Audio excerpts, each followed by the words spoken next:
And welcome back to Saturday Agenda. I'm Tom Basili. All right, joining us now with his reaction to the president's speech, but also his take on the DirecTV AT&T situation is the host of Wise Guys right here on Newsmax, my friend John Tabacco. John, good to see you.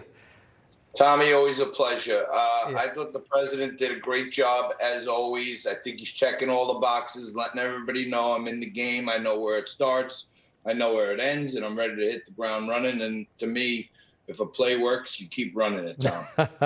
Well, he definitely, the tone of it was funny. It was wide ranging, and it looks, he like you said, he's telling people, I'm in the game and I'm in it to win it. And we will now see over the next number of months who else jumps in and how they do. All right, so look, we as a network, we made some news this week, unfortunately, and you know, you're a fellow Newsmax host with me here.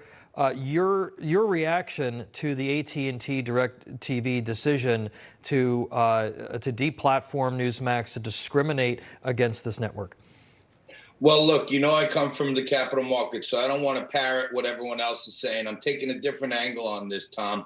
A big group of retail investors actually went to Washington last week to occupy the SEC. And I'm wondering, in this case, where is the SEC?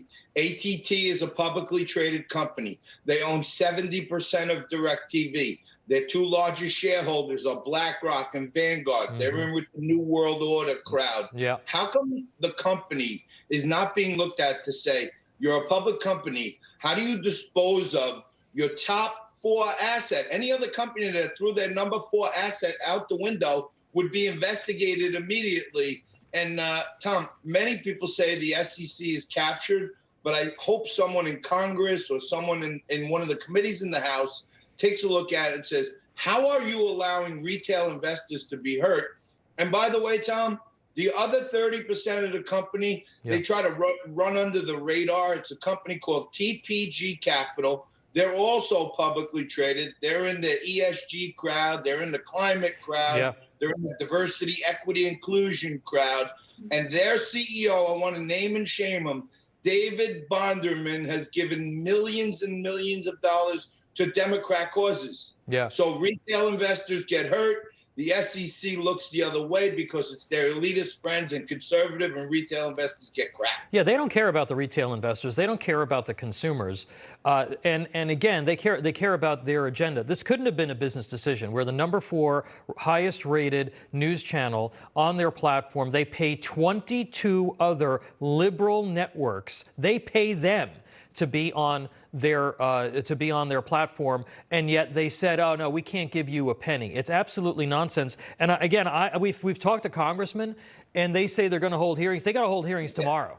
This is the type of thing that people need to call. They need to get their congressmen moving on all of this. We even had a Democrat strategist who's been on my show. I think he may have been on your show too. Bill Caruso, great guy. He tweeted this out. He's a Democrat. He says, I'm a Democrat who appears regularly on Newsmax, and I have always been treated fairly by hosts and guests. Legitimate political disagreements and discussion are the bedrock of our democracy. DirecTV is doing a huge disservice to its subscribers by canceling news networks over politics.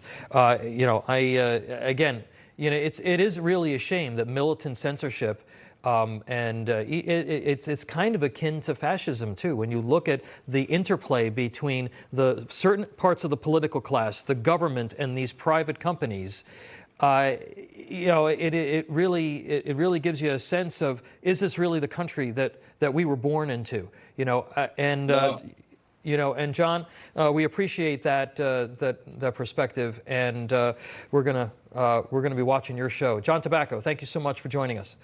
Thank you, Tom. And be sure to check out John's show, Wise Guys with John Tabacco, every Saturday night at 10 p.m. Eastern, right here on Newsmax. Catch John and his fellow Wise Guys as they take to the streets of New York. You won't want to miss it.